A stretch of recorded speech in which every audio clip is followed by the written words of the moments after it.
بسم الله والحمد لله والصلاة والسلام على رسول الله وعلى آله وصحبه ومن والاه رب شرح لي صدري ويسر لي أمري واحلل عقدة من لساني يفقهوا قولي. On continue toujours la biographie du prophète sallallahu alayhi wa sallam. On s'était arrêté avec notre frère Redouane la dernière fois sur cet événement qui est la rencontre de Jibril alayhi salam avec le prophète sallallahu alayhi wa sallam dans la grotte de Hira. Puis le prophète sallallahu alayhi wa sallam a eu peur et il est descendu de Hira en se précipitant vers qui? Vers son épouse Khadija radiyallahu anha.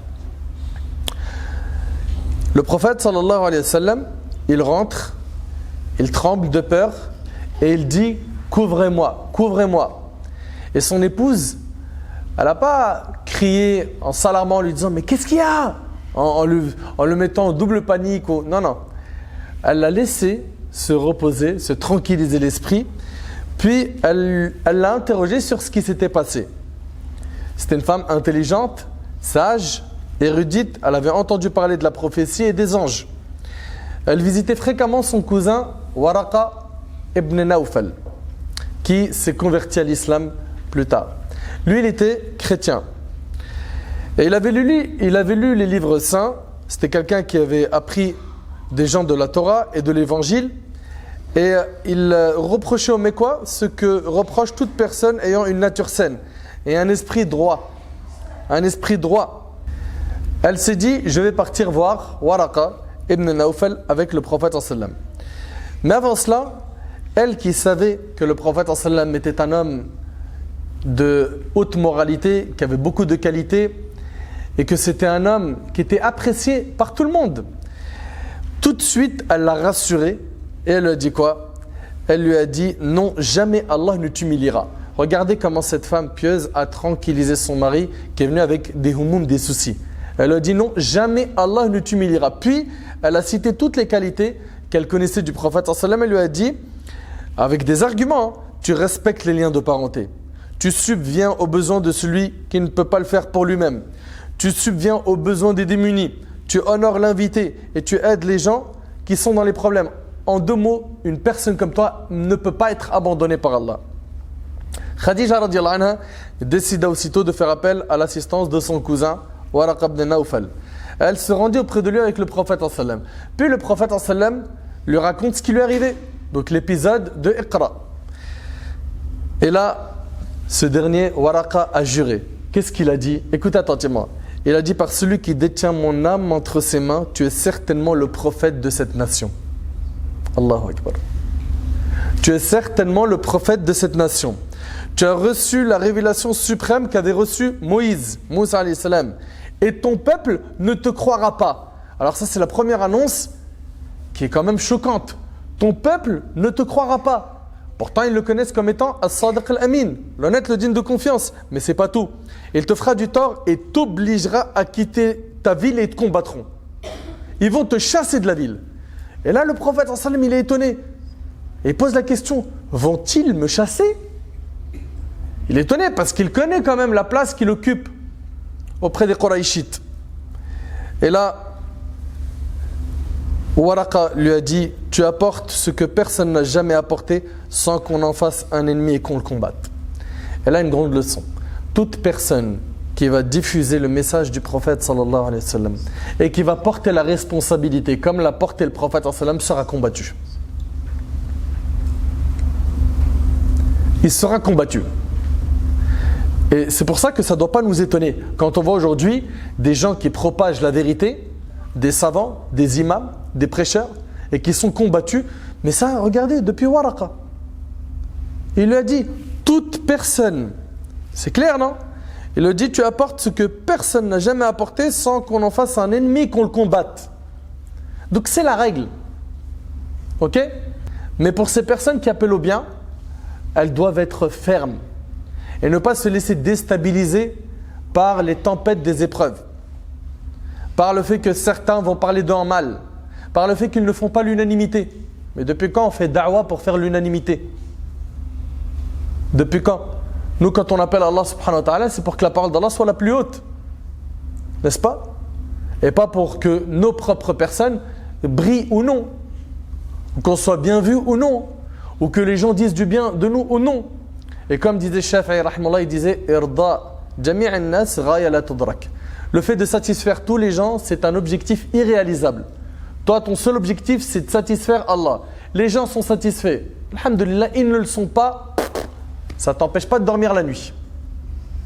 Ok, ça c'est un point très important. Parce qu'il y en a, subhanallah, quand ils commencent à prêcher et qu'ils se mangent une rafale médiatique, ou bien des mudayaqat, des problèmes, par ses frères ou par des non-musulmans, ils commencent à revoir s'il doit continuer à prêcher ou pas.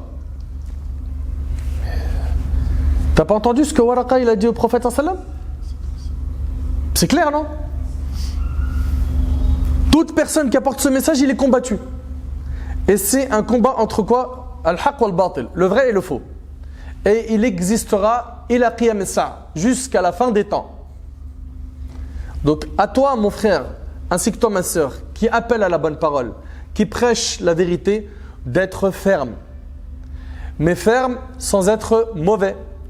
Regarde le prophète sallam, sa miséricorde, sa clémence, son comportement exemplaire. Subhanallah. Enfin, franchement quand même. Et puis regardez ce qu'il lui dit. Waraqa il lui dit, si je vis encore, lorsque tu auras des difficultés dans ta mission, je te protégerai et je te soutiendrai avec tout ce qui est en mon pouvoir. C'est-à-dire, il lui dit clairement, non seulement ça, tu vas avoir des ennemis, et si moi je suis vivant à ce moment-là, je serai à ton côté. Je serai à ton côté. Lui qui était chrétien et qui connaissait bien les religions. Et là, la révélation s'est interrompue. Et l'avis le plus fort, c'est que la révélation après Iqra s'est interrompue pendant 6 mois. Il y a 2 avis chez les savants. Pendant 6 mois, il y a eu une coupure. Puis le Coran commença à être révélé de nouveau. Khadija radiyallahu anha a été la première personne à se convertir à l'islam. Elle, qui était son épouse, qu'il aimait énormément, sallallahu alayhi wa sallam. Elle était toujours aux côtés du prophète sallam pour lui apporter son soutien, le rassurer, l'encourager, le consoler et le soulager devant les difficultés qu'il rencontrait. Puis, les conversions se sont enchaînées. Ça a été le tour de Ali ibn Abi Talib radiyallahu anhu, qui a été un parmi les plus jeunes à se convertir à l'islam, alors qu'il était âgé de 10 ans. 10 ans, il s'est converti à l'islam. Le prophète sallam l'avait recueilli avant l'islam pour soulager son oncle Abu Talib pendant la disette. Ensuite, ça a été le tour de Zayd ibn al-Haritha radiyallahu anhu, ancien esclave du prophète sallam qui est devenu son fils adoptif. L'adoption, elle était permise en islam. Puis, elle a été abrogée. Abrogée, c'est-à-dire annulée. D'ailleurs, subhanallah, Zayd, il était marié à qui? À Zaynab laquelle? Parce que Zaynab bint Khuzayma radiyallahu anha, elle a vécu 2 mois avec le prophète, puis elle décéda. C'est Zaynab bint Jahsh radiyallahu anha. Et pour montrer l'annulation de l'adoption, Allah Azza wa Jalla a fait que Zayd a divorcé Zaynab et le prophète sallam s'est marié avec Zaynab. Zaynab bint Jahsh radiyallahu anha. Ces conversions étaient des attestations venant des personnes les plus proches du prophète sallam et celles qui le connaissaient le mieux et étaient le plus au courant de sa sincérité, de sa loyauté, de sa conduite exemplaire. Et nul ne connaît un lieu mieux que ceux qui y vivent. Puis la 4e personne à se convertir a été Abu Bakr as-Siddiq radiyallahu anhu. Cet homme-là, subhanallah, Omar ibn Khattab radiyallahu anhu, il rapporte, écoute attentivement, il dit si on mettait la foi de la communauté sur le plateau d'une balance et la foi d'Abu Bakr sur l'autre plateau de la balance, celle d'Abu Bakr pèsera plus lourd. Abu Bakr, c'est le numéro 1 des compagnons radiyallahu anhu. Lui, ce qu'il a sacrifié pour la communauté, pour l'islam, c'est tout simplement impressionnant. En termes de ibadah, d'adoration, pareil. Il croyait le prophète sallam à n'importe quelle information. Quand les Qurayshites disaient « Mais il prétend avoir voyagé en une nuit à Bayt al-Maqdis », si vous a dit ça, c'est que c'est vrai. C'était son réflexe à chaque fois. Si vous a dit ça, c'est que c'est vrai. As-Siddiq radiyallahu anhu. Abu Bakr ibn Quhafa, qui était estimé par les Qurayshites et il était réputé pour sa sagesse, sa droiture et son esprit attentionné. Il rendit public sa conversion. Et puisqu'il était un homme aimé et estimé et au courant de tout ce qui se passait dans Quraysh, C'était un commerçant honnête qui connaissait beaucoup de gens. Il se mit à inviter les gens à Allah. Et regardez bien, il se convertit à l'islam, tout de suite, il appelle à Allah subhanahu wa ta'ala. Nous, parmi nous, il y en a, ils sont repentis ou ils sont musulmans de naissance. Et la question qu'on se pose, c'est combien de personnes on a appelé à Allah? Combien? Parlons déjà des membres de nos familles. Un tel, il prie pas. Un tel, il fume. Un tel, il boit. Un tel, il vend le haram. Un tel, il fait zina. On se dit quoi? On dit Rabbi dit, c'est tout. Sans faire aucun effort d'aller vers la personne pour essayer de l'aider à se réformer. Eh bien, répondant à l'appel d'Abu Bakr, quelques dignitaires de Quraysh estimés et puissants se convertirent. Parmi eux, on peut citer Uthman ibn Affan. Il fait partie des 10 à qui il a été promis le paradis. Il est dans le compte de qui? D'Abu Bakr as-Siddiq radiyallahu anhu. Uthman, Dhun Nurayn, cet homme qui a épousé 2 parmi les filles du prophète sallam. Il en a épousé une, elle décéda, puis il en a épousé une deuxième, puis elle décéda. Vous imaginez Uthman ibn Affan radiyallahu anhu. Également Az-Zubayr ibn al-Awwam, il fait partie des 10 à qui il a été promis le paradis. Abdurrahman ibn Auf, pareil, il fait partie des 10 à qui il a été promis le paradis. Saad ibn Abi Waqqas, pareil, il fait partie des 10 à qui il a été promis le paradis. En fait, dans un hadith qui est dans Tirmidhi, le prophète il a dit Abu Bakr fait le Jannah, Omar fait le Jannah, Uthman fait le Jannah, Ali fait le Jannah. Et il a énuméré comme ça 10 compagnons. Une question, est-ce qu'il n'y en a que 10 à qui il a été promis le paradis? La réponse est non. Pourquoi on l'appelle le hadith des 10? Parce qu'ils ont été nommés en même temps dans une assemblée. Mais sinon, il y a d'autres hadiths qui parlent d'autres personnes qui iront au paradis, comme Khadija radiyallahu anha, comme Aïcha, etc. Il y a également Talha ibn Ubaydillah, il fait partie des 10. 5 personnes à qui le paradis a été promis sont dans le compte d'Abu Bakr as-Siddiq radiyallahu anhu. Et il n'a pas attendu de rentrer dans une université et d'étudier 20 ans pour appeler à l'islam. Il a senti cette responsabilité dans l'immédiat. Et le problème, c'est que nous, on ne la sent pas, cette responsabilité. On ne la sent pas. Plus tard, vous le verrez, At-Tufayl ibn Amr al-Dawsi, pareil, c'était le chef de la tribu de Daous. On l'a tellement conditionné qu'il était prêt à ne rien écouter du prophète. On lui a dit, lui, il ne faut pas l'écouter. Ses paroles, c'est comme la magie, il divise les gens de la famille. Et il s'est conditionné au point où il a bouché ses oreilles avec du coton. Il s'est bouché les oreilles avec des cotons. Pourquoi? Pour ne rien écouter du prophète. Et quand il arrive à la Mecque, il s'est dit, mais moi je suis quelqu'un d'intelligent, de sage, je connais la langue arabe, je connais les bonnes paroles des mauvaises. Qu'est-ce qui m'empêche de l'écouter? Il s'est fait lui-même une idée et il s'est converti à l'islam. Dès qu'il s'est converti, il a dit, est-ce que tu m'autorises à aller prêcher ma tribu? Tout de suite, le sens de la responsabilité. Et nous, qu'est-ce qu'on a fait jusqu'à maintenant pour la Ummah? On voit émerger des associations humanitaires dans le social, dans la da'wah, etc. On les voit et on les pointe du doigt. On dit Mashallah, regarde, t'as vu leurs vidéos, t'as vu leurs actions, qu'Allah les récompense, heureusement ils sont là. Mais ces gens-là, ce n'est pas des surhommes. Ils ne sont pas sortis du ventre de leur mère avec du savoir. Wallahu akhrajakum min butuni ummahatikum la ta'lamuna shay'a. Allah il dit dans le Coran, Allah vous a sorti du ventre de vos mères, vous ne connaissez rien. Ils ont appris dans le tas. Ils se sont formés. Qu'est-ce qui te manque toi, mon frère, ainsi que toi, ma sœur, pour prendre des responsabilités, pour te joindre à une association qui bosse efficacement dans le bien? Maintenant, ce qu'on préfère faire, c'est quoi? C'est regarder, constater, faire des bilans, faire des constats, dire dommage ici il manque ça, dommage ici ça c'est bien, tu vois, mais ils auraient rajouté ça, ça aurait été bien. Mais rentre dans le terrain, toi, de l'action, viens, montre-nous ce que tu peux apporter, comble les manques au lieu de faire des constats. C'est trop facile. Ou bien des fois, je reçois des messages, c'est dommage que tu ne parles pas de ça, c'est dommage que tu ne parles pas de ça, c'est dommage. On porte 1000 casquettes, notre planning, il est, je vous en parle même pas. On essaye de faire au mieux pour aborder un peu les thèmes qui touchent notre Ummah. Mais voilà, on a des manquements. Et si toi tu les as constatés, viens, rejoins-nous, fais mieux. Et on est persuadé que tu feras mieux. Jamais on n'a prétendu, ni moi, ni Redouane, ni d'autres prêcheurs, que ça y est, c'est nous le best. Ça ne nous a jamais traversé l'esprit, ça. Et ça ne doit pas nous traverser l'esprit. Donc, se mettre à l'action comme Abu Bakr radiallahu anhu. Talha ibn Ubaydillah, tout ce groupe-là, sont dans le compte d'Abu Bakr as-Siddiq radiyallahu anhu wa anhum. Ils furent ensuite suivis par quelques Qurayshites les plus influents et des plus respectés, dont Abu Ubaïda ibn al-Jarrah. Il fait partie des 10 à qui il a été promis le paradis. Également, Al-Arqam ibn Abi al-Arqam, c'était un jeune, c'était chez lui qui se réunissait pour apprendre la religion. Une dizaine d'années. Également, Uthman ibn Mad'oun, radiyallahu anhu, Ubaïda ibn al-Harith ibn Abd al-Muttalib, Saïd ibn Zayd, il fait partie des 10. Khabbab ibn al-Arat, Abdullah ibn Mas'oud, connu. Cet homme qui était un savant dans le Coran. Également Ammar ibn Yasir, Suhaib, ainsi que d'autres compagnons radiyallahu anhum ajma'in.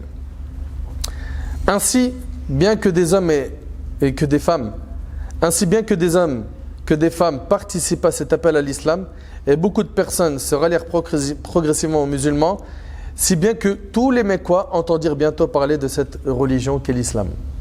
Ça y est, officiellement, les gens ils entendent parler de cette religion. Et là, il y a eu une nouvelle étape dans la da'wah qui est ad-da'wah al-jahriya, l'appel public. Je vais laisser, Inch'Allah, mon frère Redouane vous en faire part. Alhamdulillahi Rabbil Alamin. Wassalatu wassalamu ala Sayyidina wa Habibina Muhammadin wa ala alihi wa sahbihi ajma'in. Alors, les 3 premières années de la da'wah du prophète sallallahu alayhi wa sallam et de sa mission étaient une da'wah qui était faite discrètement. D'accord ? On va pas dire secrètement, mais plutôt discrètement. Les Quraysh entendaient parler de ce message qu'apportait Mohammed sallallahu alayhi wa sallam, mais sans en donner plus d'importance que cela. Ça touchait, comme on a pu le voir avec tous les compagnons qu'on a cités, et d'ailleurs je suppose que beaucoup d'entre vous viennent d'apprendre des nouveaux noms. Ces personnes-là étaient le proche entourage du prophète sallallahu alayhi wa sallam, c'était des personnes qu'il côtoyait. Et là, Allah tabaraka wa ta'ala, au bout de 3 ans de la mission du prophète sallallahu alayhi wa sallam, il va ordonner au prophète sallallahu alayhi wa sallam de proclamer ouvertement sa mission. Le prophète sallallahu alayhi wa sallam va se tenir un jour sur As-Safa. Safa, vous connaissez, hier on a fait le sa'i. Donc il s'est tenu sur As-Safa, et là, il crie un message, ou plutôt un terme, c'était un signal d'alarme, d'accord, une alerte que les Quraysh avaient l'habitude d'utiliser lorsque se passait quelque chose de dangereux, quelque chose d'important. Donc il monte sur As-Safa et il crie « Wa sabaha », d'accord, il crie. Les Quraysh, lorsqu'ils entendent ça, ils savent que ça c'est un message important. C'est que là, il y a une urgence. Tout le monde se rend vers As-Safa pour voir qu'est-ce qu'il se passe, et surtout que la voix, ils l'ont reconnue. C'est celle de Muhammad, As-Sadiq al-Amin.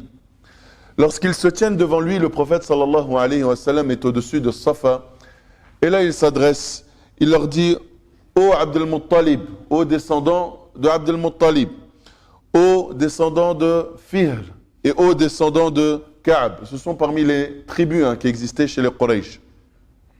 Il leur dit, si je vous disais que juste derrière moi, là, derrière cette colline, se tenait une armée qui était prête à vous attaquer, allez-vous me croire? Les Quraysh ne sont pas stupides, ils connaissent, ils savent qui ils ont devant lui. C'est Muhammad sallallahu alayhi wa sallam, c'est As-Sadiq al-Amin.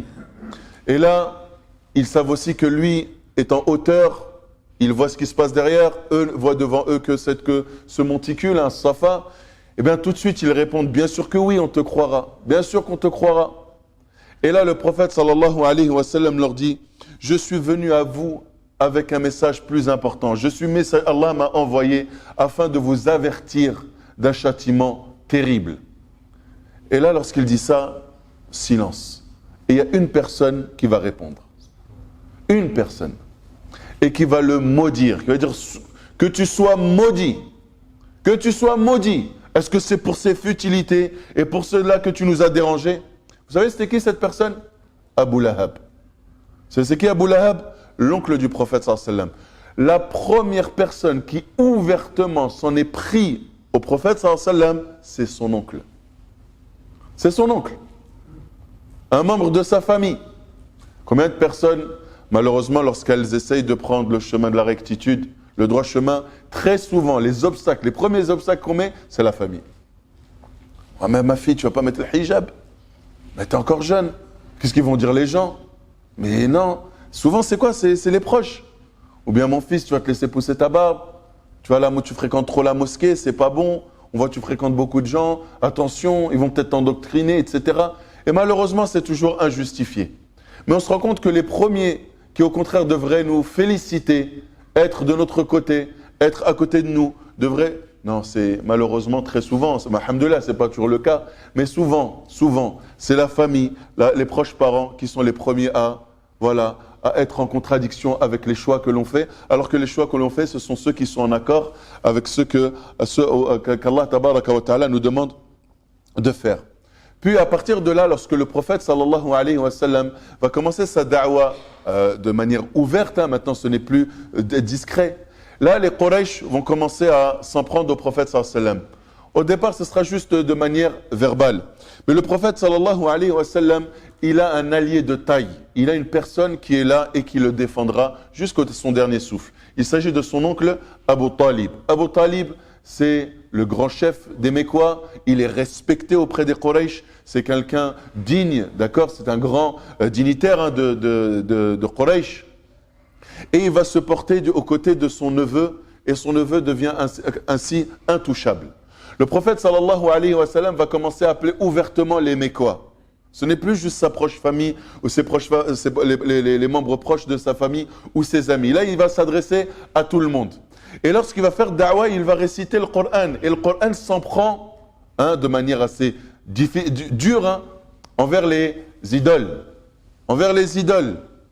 Allah tabaraka wa ta'ala montre l'idiotie de ceux qui s'adonnent à l'adoration des idoles, l'adoration de ces pierres, de ces bouts de bois, etc. Et ça, c'est quelque chose qui ne plaît pas aux Quraysh. Allah tabaraka wa ta'ala aussi, à travers les versets du Coran, s'en prend aux ancêtres des Quraysh, qu'ils étaient égarés, etc. Et ça, ce sont des choses qui ne plaisent pas aux Quraysh. Donc là, les Quraysh, ils vont essayer d'étouffer cette da'wa, faire taire cette da'wa. Mais ils savent que c'est Abu Talib, l'oncle du prophète, sallallahu alayhi wa sallam, qui est son principal soutien. Donc ils vont se rendre directement auprès d'Abu Talib. Ils vont aller le voir, lui faire comprendre, écoute, ton neveu a commencé à dépasser les bornes. Au départ, il appelait ses proches amis, sa proche famille, etc. Mais maintenant, c'est ouvertement qu'il nous insulte, qu'il insulte nos idoles et les ridiculise, et qu'il nous tourne au ridicule sous prétexte qu'on adore ses divinités. Mais pire encore, il dit que nos ancêtres sont égarés et qu'ils sont en enfer, etc. Et ça, ce sont des choses qu'on ne peut pas accepter. Abu Talib, toi aussi, tu as la même religion que nous. Alors, soit tu lui demandes d'arrêter une bonne fois pour toutes, ou soit si tu n'en es pas capable, alors laisse-nous, nous on va s'en occuper, on va discuter avec lui. Et là, Abu Talib, au départ, il va essayer de calmer les choses en leur disant que, voilà, il va essayer de parler avec lui, en leur demandant de ne pas trop réagir par rapport à ce que fait son neveu. Poliment, il va les recevoir, il va les laisser repartir, et c'est ainsi qu'ils vont repartir, entre guillemets, bredouille.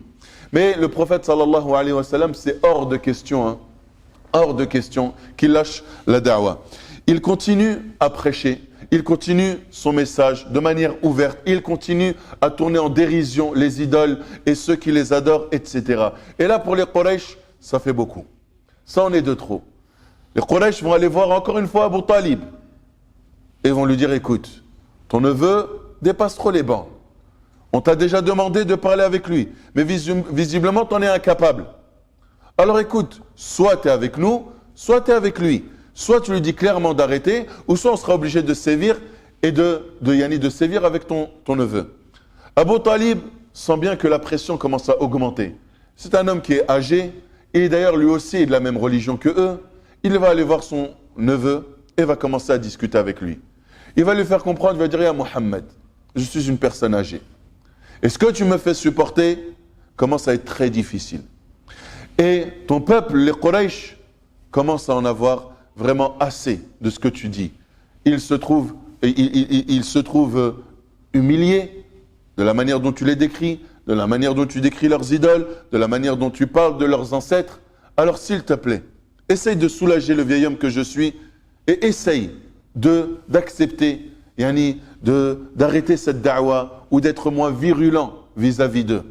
Et là, le prophète sallallahu alayhi wa sallam a comme l'impression que son oncle Abu Talib est en train de lâcher. Ce soutien qui était jusqu'à maintenant solide et ferme, là le prophète sallam a l'impression qu'Abu Talib est en train de le lâcher. Et là le prophète sallam va être clair. Il va donner, le terme qu'il va utiliser, le prophète sallam est très fort. Il va dire, Ya Am, oh mon oncle, Wallahi que s'il me donnait le soleil dans la main droite là, et la lune dans la main gauche, pour que j'arrête cette da'wa, par Allah je n'arrêterai pas, jusqu'à ce que je meure ou que cet islam triomphe. En gros, je ne sais pas si vous imaginez, il dit si vous me donnez le soleil dans la main droite, la lune dans la main gauche. En gros, c'est si vous me donnez l'autorité sur tout le système solaire. C'est pas je suis seulement le roi de la Mecque ou le roi de tel ou tel continent. Je suis le roi du système solaire. C'est-à-dire le soleil, je le commande comme je veux. La lune, je la commande comme je veux. Même ça, si on me le proposait, ils étaient capables de me le donner, je ne l'accepterais pas. Je ne l'accepterai pas et je n'accepterai pas en échange d'abandonner ma mission. Puis le prophète sallallahu alayhi wa sallam s'est retourné, il s'est mis à pleurer. Et là son oncle le voit, il voit que son neveu est peiné et qu'il est décidé, il ne lâchera pas l'affaire. Là son oncle le rappelle, dit Mohammed, Aqbil, reviens. Oudnou, reviens, rapproche-toi. Et là le prophète sallallahu alayhi wa sallam revient. Et là Abu Talib va lui dire, écoute Mohammed, fais ce que tu veux. Va, proclame ce que tu veux, dis ce que tu veux, fais ce que tu veux. Je suis là, je te soutiendrai jusqu'à ma mort. Vas-y, t'es libre. Et là, le prophète Sam est rassuré, mais de toute façon, quoi qu'il arrive, il avait un soutien de taille qui était beaucoup plus important que celui d'Abu Talib. C'était Allah, tabaraka wa ta'ala. Puis, les Quraysh se rendent compte que, avec le prophète sallallahu alayhi wa sallam, il n'y a plus moyen de parler. Il n'y a plus moyen de négocier. Parce qu'il va y avoir d'autres négociations qui vont se faire. Ils vont lui proposer d'être roi, ils vont lui proposer d'être la haute autorité, c'est-à-dire qu'on ne prend aucune décision sans toi. Ils vont lui proposer de faire de lui le plus riche. Ils vont même lui proposer, écoute, n'importe quelle femme qui te plaît, on est prêt même à divorcer si c'est une de nos épouses et de te l'accorder ensuite en mariage, etc. Bref, ils vont tout lui proposer des choses de ce bas monde, mais le prophète sallallahu alayhi wa sallam n'aura que faire de leurs propositions. Là, les Quraysh se trouvent un peu coincés. Le prophète sallallahu alayhi wa sallam ne veut rien entendre. Abu Talib ne veut rien faire. Et malgré qu'il est de notre côté dans le sens où il adore nos idoles et qu'il accepte, il est encore sur notre religion, il n'a pas accepté la religion de son neveu, il reste là à le soutenir. Là, les Quraysh vont prendre une décision, c'est que chaque membre de tribu, chaque tribu va s'occuper des membres de leur tribu qui se sont convertis à l'islam. Comment? En discutant avec eux, en les mettant autour d'une table et en essayant de trouver un compromis, un terrain d'entente? Non, pas du tout. En les torturant, en les châtiant, en les fouettant, en les privant de nourriture, de boissons. Et les exemples comme ça, ils sont très nombreux. Les exemples les plus connus, vous connaissez l'exemple de Bilal, radiyallahu anhu, son maître Umayya ibn Khalaf. Lorsqu'il le sortait à Mecca, vous avez vu, je ne sais pas si vous êtes sortis tout à l'heure à Salat al-Dhuhr, vous avez vu le soleil, comment il frappait. Eh bien imaginez, Bilal radiallahu anhu, c'était comme ça pendant plusieurs jours. Il le sortait comme ça, il l'éloignait du centre-ville de la Mecque. Et sur le sol brûlant de la Mecque, on le posait au sol, un torse nu, le dos directement sur la roche. Puis on prenait un rocher qu'on plaçait sur son torse et on le laissait comme ça sous le soleil. En lui demandant une chose, de quoi? De renier le prophète sallallahu alayhi wa sallam et de revenir à l'adoration des idoles. Mais Bilal, le rocher qu'on a posé sur sa poitrine n'était rien comparé à la force de sa foi et à la fermeté de sa foi. Ce qu'il avait à l'intérieur du cœur était beaucoup plus solide, était beaucoup plus puissant que ce rocher, malgré son poids qu'on avait posé sur sa poitrine. Et il n'a cessé de répéter « Ahadun ahad, Ahadun ahad, Ahadun ahad ». Il est unique, il est unique. Il est un, il est un. Si Allah c'est un Seigneur, il est seul et il n'a pas d'associé. Jusqu'au dernier moment, il n'a pas lâché. Jusqu'à ce qu'Abu Bakr, radiallahu anhu, va venir voir son maître, Umayya, et va lui proposer un esclave beaucoup plus jeune, beaucoup plus fort, en échange de Bilal. Umayya, maintenant il désespère de Bilal, il voit bien que c'est fini. La foi qu'il a, elle est inébranlable. On ne peut plus rien faire, on ne peut pas lui retirer. Umayya va faire l'échange de Bilal contre cet esclave, et ainsi Abu Bakr va récupérer Bilal et va affranchir Bilal. Et regardez maintenant Bilal, qui était un esclave, et ces quelques journées ou ces quelques heures durant lesquelles il a dû supporter ce châtiment, regardez ce que ça lui a valu au final. Il reste musulman, il a fait preuve de sa foi, il l'a prouvé jusqu'au bout, et ensuite il est devenu un homme libre. Mais pas seulement parmi Bilal, il n'y avait pas que Bilal, il y avait aussi une femme que vous connaissez tous, c'est Soumaïa, radiyallahu anha, la première martyre de l'islam, elle et son mari Yasser. Soumaïa, c'était une femme aussi qui était pauvre, d'accord, une ancienne affranchie des Banu Makhzoum. Abu Jahl va la torturer, elle, son fils et son mari. Ils vont les torturer jusqu'à arriver à les tuer. Soumaïa va être lâchement assassinée par Abu Jahl. Il va lui lancer une lance et ainsi il va l'achever. Avant ça, le prophète sallallahu alayhi wa sallam, lorsqu'il passait et qu'il voyait ces gens en train d'être torturés, le prophète sallallahu alayhi wa sallam, lui, il est à l'abri de tout ça. D'autres compagnons comme Abu Bakr, etc. sont à l'abri de tout ça. Parce que eux, malgré que leur peuple, leur clan n'était pas converti à l'islam, eux, c'était des personnes qu'on ne pouvait pas toucher comme ça. On s'en prenait toujours aux plus faibles. Malheureusement, comme on le fait de nos jours. Et c'est comme ça. C'est la sunna des injustes, on va dire. Donc le prophète sallallahu alayhi wa sallam passe, il voit cela, il voit ce théâtre, malheureusement, ses compagnons qui sont en train qui sont sous la torture et tout ça. Pour lui, alayhi salatu wassalam, il ne peut rien dire que d'autre quoi, sabran ahla Yasir. Patientez, ô famille de Yasir, patientez, parce que votre récompense, c'est le paradis. Votre récompense, c'est le paradis. Et ça, wallahi, que si on réfléchissait de temps en temps, franchement, qu'est-ce qu'on espère de ce bas monde? Beaucoup de personnes ne veulent pas œuvrer parce qu'on a l'impression qu'ils veulent une compensation rapide dans ce bas monde. N'espérez rien de ce bas monde. Espérez que l'au-delà. فَإِنَّ مَوْعِدَكُمُ الْجَنَّةِ. On doit se rappeler que notre seule compensation, elle sera au paradis. Et lorsqu'on pense comme ça, plus rien peut nous faire face, plus rien ne peut nous arrêter. Qu'est-ce qui t'empêche de te lever le matin et de faire salat à l'heure quand tu sais que la compensation, elle sera au paradis? Qu'est-ce qui t'empêche de jeûner, de baisser le regard devant le haram, de ne pas parler sur les gens, ou même lorsque tu es en conflit avec certaines personnes, de te rabaisser pour chercher justement une solution d'entente, etc., quand tu sais que derrière cela, c'est le paradis qui t'est promis? Quand on connaît la valeur du paradis, wallahi al-azim, on n'a plus peur de faire des sacrifices et on n'a plus peur de faire des efforts. Mais malheureusement, des fois, on oublie. On a l'impression qu'on attend toujours une compensation rapide dans ce bas monde. Vaut mieux à pas les avoir dans ce bas monde. Vaut mieux que ça nous soit réservé au paradis parce que c'est sûr et certain que là-bas, on ne sera pas déçu. Alors que de ce bas monde, malheureusement, très souvent, on en est déçu. Donc, Soumaïa est lâchement assassiné. Yasser est lâchement assassiné.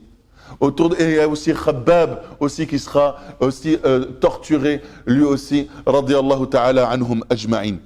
Parmi eux il y a aussi un homme qui est très connu, on en a parlé pendant la bataille de Uhud, c'est Mus'ab ibn Umayr, et ça c'est quelqu'un il faut retenir aussi. Il y a des compagnons comme ça qui ont des histoires, franchement, même si Mus'ab ibn Umayr, c'est une biographie qui ne va pas durer longtemps parce qu'il mourra à la bataille d'Uhud, mais c'est quelqu'un qui a fait énormément pour l'islam. Radiyallahu anhu. Mus'ab ibn Umayr, pour vous dire, en gros, lui, on l'appelait le dandy de la Mecque. Le dandy, c'est-à-dire le beau gosse de la Mecque. C'est quelqu'un, les vêtements qu'il portait, personne ne les portait. Les parfums qu'il portait, personne ne pouvait se les payer. C'est quelqu'un qui était gâté par sa maman. C'était le fils à maman. Au point, on disait que lorsqu'on passait dans certaines allées de la Mecque, on savait que Mus'ab était passé par là parce qu'on reconnaissait le parfum, il n'y a que lui qui pouvait se payer ce parfum-là. Mus'ab ibn Umayr, il voit les jeunes qui se regroupent chez Al-Arqam ibn Abil Arqam. Un jour, il va là-bas, il écoute du prophète sallallahu alayhi wa sallam, il apprend din, il se convertit. Et puis, il cache son islam parce qu'il avait trop peur que sa mère le sache. Il avait trop peur de sa mère. Un jour, un de ses oncles l'aperçoit en train de prier avec le prophète sallallahu alayhi wa sallam et il va le dénoncer auprès de sa mère. Sa mère va ainsi l'emprisonner, le priver de nourriture, de boissons, etc. pendant plusieurs jours jusqu'à ce que Mus'ab ibn Umayr fera partie de ceux qui quitteront la Mecque et iront en Abyssinie. Puis quelques temps plus tard, lorsque Mus'ab ibn Umayr revient à Mecca, c'est plus le même. Lorsqu'il est parti, c'était le fils à maman. Lorsqu'il est parti là-bas en Abyssinie, qu'il a dû se débrouiller comme un bonhomme, il est devenu plus rude, il est devenu plus dur, plus responsable. Au point où même sa mère, lorsqu'elle l'a revu, lorsqu'il est venu, elle a essayé de l'empêcher. Elle a dit non maman, ça c'est bon. Je suis plus le Mus'ab de l'autre fois. Là. Le Mus'ab où tu pouvais me tirer les oreilles, me mettre des coups de pression. Là, c'est bon. Elle avait même menacé d'arrêter de manger, de boire, etc. S'il se convertissait à l'islam et que s'il restait sur sa religion, il est resté sur sa religion et il l'a laissé comme ça malgré tout. Mais bien sûr, elle n'a pas pu aller jusqu'au bout de ses engagements. Parmi les exemples aussi, pour vous dire un peu comment était l'atmosphère, c'est que certaines personnes étaient tellement en danger, on va dire, qu'elles arrivaient à trouver auprès des Quraysh des dignitaires, des gens puissants qui pouvaient les protéger. À l'époque, ceux qui avaient de l'autorité pouvaient placer sous leur protection des personnes qui n'avaient personne pour les protéger. Et il y a le cas de Uthman ibn Maz'un. Uthman ibn Maz'un, c'est une personne qui a demandé auprès d'un Quraysh sa protection. Puis lorsqu'il voit tous les musulmans qui sont en train de se faire châtier, frapper, torturer, il se dit, c'est pas juste. Il est parti voir ce Quraysh et lui a dit, écoute, ta protection, je te la rends. Je préfère te la rendre. Il dit, mais pourquoi? Il dit, écoute, je ne peux pas supporter que moi je sois protégé par quelqu'un alors que d'autres personnes sont torturées, etc. Je ne suis pas mieux que ces personnes-là. Et puis un jour, Uthman ibn Maz'un se retrouve dans une assemblée où il y avait un poète qui s'appelait Labid. Il est là, il commence à clamer des vers de poésie. Et lorsqu'il clame ces vers de poésie, Uthman ibn Maz'un est dans l'assemblée, il l'écoute. Au départ, il dit « Ala wa kulla shay'in ma khalallah batilu » Certes, toute chose en dehors d'Allah est futile. Et là, Uthman ibn Maz'un, il écoute, il dit « Sadaqt » tu as dit vrai. Et puis il continue ce poète et il dit « Wa kullu na'imin la mahalata za'ilu » Il dit « Tous les bienfaits, quoi qu'il puisse être comme bienfait, il arrivera à terme et il se terminera. » Et là, Uthman ibn Maz'un, il se lève et il dit « Kadhabt » Tu as menti. Na'imul jannati la tazul. Les bienfaits du paradis jamais ne s'arrêteront. Et là, il est en train de proclamer quoi devant tout le monde? Son islam, parce que les Quraysh ne croyaient pas en l'au-delà. Et là, un homme s'est levé et lui a mis une grosse pêche. Pour que vous compreniez bien. Il a mis une grosse droite dans l'œil au point où son œil s'est complètement poché, un œil au beurre noir. Et la personne qui le protégeait à l'époque était présente. Il est parti le voir. Quand il voit l'état de son œil, il dit, mais regarde à quoi tu t'es risqué. Quand je te protégeais, personne n'aurait osé te toucher. Et regarde maintenant, qu'est-ce qui t'est arrivé? Et là, Uthman ibn Maz'un, il dit quoi? Il dit, vois cet œil-là, qui est bleu, l'œil au beurre noir, là. Eh bien, mon œil saint est jaloux. Mon œil saint est jaloux de mon œil pour ce qu'il a subi pour Allah. Aujourd'hui, on parle d'islamophobie en France. La sœur, elle passe avec son hijab, elle est insultée. Le frère, il passe avec sa barbe, on se moque de lui, il est méprisé, ceci, cela. Pourquoi on ne voit pas ça comme une forme de fierté aussi? On ne dit pas qu'on doit accepter l'islamophobie, on doit lutter contre ça. C'est une forme d'injustice et les musulmans luttent contre l'injustice. Mais quand quelqu'un vient et t'insulte, ouais, regarde-toi avec ton hijab. Mais tu devrais être fier en vrai. Tu dis, subhanallah, on m'insulte parce que j'obéis à Allah, je dois être fier au fond de moi. Oh le barbu! Tu devrais être fier, parce que tu dis au moins ça c'est sunnat al-Nabi sallallahu alayhi wa sallam, tu devrais être fier. Regardez comment réagit Uthman ibn Maz'un. Il dit mon œil saint est jaloux de ce que sa sœur en Dieu a subi pour Allah. Et nous on s'est fait insulter, on s'est fait peut-être bousculer, on s'est fait peut-être même cracher dessus malheureusement. Bien sûr ce sont des choses qui sont insupportables, mais au fond, bien sûr on lutte contre cette injustice, mais au fond de nous, c'est pour qui qu'on a subi ça? Fi sabilillah. Fi sabilillah. On devrait être fier. On devrait être content. Encore une fois, on doit lutter contre ces formes d'injustice. Mais quand ça nous touche, c'est toujours fi sabilillah. On doit l'accepter. Regardez ce qu'ils ont subi. On n'en est pas du tout là. On n'en est vraiment pas du tout là. Alors franchement, des fois, quand on se plaint de ceci, de cela, disons que hamdulillah, c'est fi sabilillah et que cela, ce sera sur le compte de nos bonnes actions. Et je laisse la suite à mon frère Nader. Quand les Qurayshites sentirent qu'ils avaient échoué dans leur tentative d'étouffer ce mouvement, quand ils ont vu qu'il n'y avait plus rien à faire, que le prophète, ça y est, il était parti pour ne plus s'arrêter, alors ils ont réuni les plus vils d'entre eux contre le prophète. Pourquoi? Pour l'insulter, le traiter de menteur, de charlatan. Essaye d'imaginer que tu as un message qui est noble, que tu es quelqu'un de connu pour ta noblesse de caractère et du jour au lendemain, ces mêmes personnes commencent à t'insulter, de menteur, de charlatan, de poète, de fou, de mage. De même, ils cherchèrent tous les moyens de nuire au prophète sallam. Un jour, le prophète sallam, il va faire tawaf autour de la Kaaba et ils vont l'insulter. Ne le voyant pas agir, ils vont recommencer par 3 fois. Et là, le prophète sallam va s'arrêter et va leur dire: ô peuple de Quraysh, par celui qui détient mon âme entre ses mains, écoutez bien, je jure que je vous apporte un châtiment et que vous périrez si vous ne croyez pas. Subhanallah, non seulement il est solide mentalement, mais il continue à leur dire: attention, arrêtez-vous, freinez vite. Il n'a pas peur de les appeler au haqq, à la vérité. Et là, ils sont restés calmes et ils commençaient à s'adresser avec douceur au prophète sallam par la suite. Le lendemain, alors qu'ils étaient à leur endroit habituel, les mêmes dignitaires virent paraître le prophète sallam, ils lui sautèrent dessus et le cernèrent dans l'intention de lui faire du mal. C'est alors qu'un homme est intervenu. Et cet homme c'est Abu Bakr radiyallahu anhu. Et en pleurant, il leur a dit: tuerez-vous donc un homme parce qu'il a dit mon Seigneur est Allah? Ataqtuluna rajulan ay yaqula rabbi Allah? Vous allez tuer un homme parce qu'il a dit mon Seigneur c'est Allah? Et il disait ça en pleurant. Et Abu Bakr, il était affecté, triste, touché. Comment on peut toucher à mon bien-aimé sallallahu alayhi wa sallam?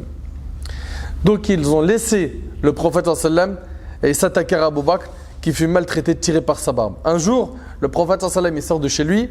En chemin, tous les gens qu'il rencontra, libres ou esclaves, le traitèrent de menteur, l'insultèrent et lui causaient du tort. Essaye d'imaginer, dans ta ville, tu marches, la majorité des gens, ils te parlent mal, ils t'insultent. Il faut avoir un mental en acier. On aurait craqué, on aurait dit: allez, on déménage, on reste plus ici. Mais le prophète, il a une mission. Donc, il rentra chez lui, alayhi salatu wassalam, et il a commencé à endurer, il s'est couvert. Après cette réalité, c'est alors que furent révélés les versets: ô toi, sous la couverture, lève-toi, puis avertis. Lève-toi, puis avertis. Un jour, alors qu'Abu Bakr radiyallahu anhu était en train de prêcher, il appelle les gens à l'islam. C'est dur, le contexte est difficile. Et là, on n'est pas dans le contexte que l'on vit en France, où on a des médias qui de temps en temps vont laisser un mauvais article.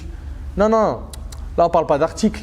Et on ne parle plus d'insultes. Là, ça y est, ça en arrive aux mains. Abu Bakr radiyallahu anhu, il sait que c'est électrique, c'est difficile, mais il continue. Il continue à appeler les gens à l'islam. Alors ils l'ont fait tomber par terre et ils l'ont battu violemment. Ils ont tapé Abu Bakr violemment. Et là, écoutez attentivement s'il vous plaît. Uqba ibn al-Rabi' lui asséna tant de coups sur le visage avec ses sandales aux semelles doublées qu'Abu Bakr devint méconnaissable. Et son clan, les Banu Taym, ils l'ont repris avec eux, ne doutant pas un instant qu'il était mort. Pour eux, Abu Bakr Siddiq radiyallahu anhu, là, il est mort. Et Abu Bakr radiyallahu anhu, il reprend conscience en fin de journée. Première chose qui sort de sa bouche: comment va le prophète sallallahu alayhi wa sallam? C'est pas est-ce qu'il y a un médecin qui peut me soulager de telle douleur? Je souffre, j'ai mal, j'ai faim, j'ai soif. C'est comment est-ce que le prophète sallallahu alayhi wa sallam va? Alors tout le monde se tue, se détourna de lui. Une femme qui s'était convertie au Moujamil s'approcha, il lui reposa la question. Lorsqu'elle lui répondit que le prophète sallallahu alayhi wa sallam était sain et sauf, Abu Bakr jura, écoutez bien, il a juré de ne pas goûter à aucune nourriture ni boisson jusqu'à ce qu'il rejoigne le prophète et qu'il le voie de ses yeux. Il a juré de ne rien manger, de ne rien boire, jusqu'à apaiser son regard par la vue du prophète sallallahu alayhi wa sallam et qu'il soit en bonne santé. Subhanallah, il a été accompagné et lorsqu'il a vu le prophète sallallahu alayhi wa sallam a eu pitié pour son compagnon. Il a eu pitié pour ce qu'il a subi fi sabilillah. Ensuite, ahbab al-kiram, Quraysh, ils vont se rassembler et vont se dire: là, il y a un grand événement qui arrive. C'est l'événement du pèlerinage. Il y a énormément de monde qui vient. Donc la Mecque va être chargée de gens. Les gens vont entendre parler du prophète sallallahu alayhi wa sallam. Comment est-ce qu'on peut le qualifier? Trouvons-lui un qualificatif. On se met tous d'accord dessus. Comme ça, quand les gens y viennent, on leur dit lui, c'est plus un Sadiq al-Amin, c'est telle chose. D'accord? Alors ils sont partis voir Al-Walid ibn al-Mughira, qui, vu son âge, avait de l'expérience et la sagesse qu'il fallait selon eux. Il leur conseilla au peuple de Quraysh: voici le moment du pèlerinage qui arrive, et de partout viendront les Arabes qui auront entendu parler de Mohammed. Il faut que vous ayez tous la même opinion sur lui, que personne ne démente l'autre et que vos paroles ne se contredisent pas. Un long débat suivit, au cours duquel fut tracée la stratégie à suivre pour contrecarrer l'action du prophète sallallahu alayhi wa sallam. Toutes les propositions étaient critiquées par Al-Walid, jusqu'à ce que Al-Walid fût d'avis qu'il fallait qu'on se réunisse pour dire que le prophète sallallahu alayhi wa sallam était un magicien. C'était un magicien avec une puissante magie qui sépare l'individu de son père, de son frère, qui intervenait entre l'individu et son conjoint, l'individu et de son clan. Et c'est ce qui a été décidé. Et là, s'est propagée cette grande mise en garde. Hein, vous connaissez ce terme. Hein? Donc ça s'est propagé à la Mecque. Et ça y est, maintenant, on ne parle plus au prophète sallallahu alayhi wa sallam et on met en garde contre lui toute personne qui viendra à Mecca. Donc l'hostilité des Qurayshites ne faisait que d'augmenter jour après jour. Et c'est ainsi, alors que le prophète sallallahu alayhi wa sallam était dans la Kaaba, prosterné dans la prière, qu'un homme parmi les ennemis de l'islam, Uqba ibn Abi Mu'ayt, il lui déversa sur le dos les entrailles d'un chameau.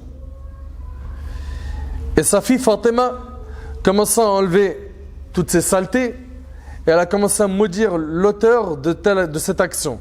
Un autre jour, Uqba tenta d'étrangler le prophète sallallahu alayhi wa sallam avec son châle, alors que celui-ci était en train de prier à la Kaaba. Abu Bakr radiyallahu anhu intervint et prit cet homme par le poignet pour l'éloigner du prophète en disant: tuerez-vous un homme pour avoir dit mon Seigneur et Allah? Là, qu'est-ce qu'on voit, Ahbab al-Karam? On voit que le prophète sallallahu alayhi wa sallam, il lâche rien. Et nous, on doit être comme ça, Allah yabarik fikum.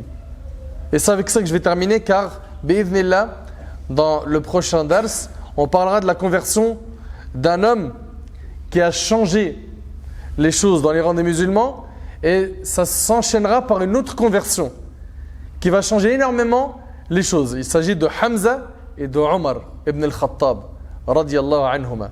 Ces deux-là vont renforcer le rang des musulmans. Mais avant d'en arriver là, retenez que le Nabi sallallahu alayhi wa sallam, il n'a rien lâché. Il n'a rien lâché. Et nous aujourd'hui, une épreuve de santé, on lâche. Une épreuve de couple, on lâche l'enseignement. On lâche les actions humanitaires ou sociales ou le khir, le bien qu'on était en train de faire. Une épreuve qui nous touche ou une baisse de motivation et on lâche. Mais vous vous imaginez si le prophète il avait lâché? On aurait dit nous aujourd'hui la ilaha illallah.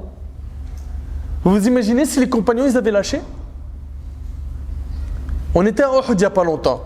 Vous avez vu comment les compagnons ont sacrifié leur vie pour l'islam. Et il n'y a rien sans rien. Si on veut que le bien touche un maximum de monde, il faudra continuer à sacrifier de notre temps, de notre énergie. Et qu'on continue à prendre sur nous. Et qu'on ne lâche rien. Je me rappelle il n'y a pas longtemps, un frère qui travaille dans l'humanitaire, il m'a dit: Nader, j'en peux plus. J'ouvre un compte bancaire, on me le ferme. J'ouvre un compte ceci, on me le ferme. Et on me pique par là, et on me pique par là. Je craque, je veux tout lâcher. Je dis: bah voilà. Si tu lâches toi, et lui il lâche, qu'est-ce qui reste? Et c'est pour ça, retenez Allah yabarik fikum. Celui qui commence à faire le bien, il lâche rien. Et celui qui n'a pas encore commencé, qui se responsabilise, comme l'ont fait nos ancêtres, rahimahumullah wa radiyallahu anhum, qu'Allah tabarak wa ta'ala nous enseigne la sagesse, qu'Allah azza wa jalla il nous enseigne sa religion, qu'Allah ta'ala nous permette de tirer profit de tout ce qu'on apprend. As'Allah subhanahu wa ta'ala an yanfa'ni bima qultu wa yanfa'akum bima sami'tum. هذا ما أعلم والله عز وجل أعلى وأعلم. سبحانك اللهم بحمدك أشهد أن لا إله إلا أنت أستغفرك وأتوب إليك. جزاكم الله خير والسلام عليكم ورحمة الله.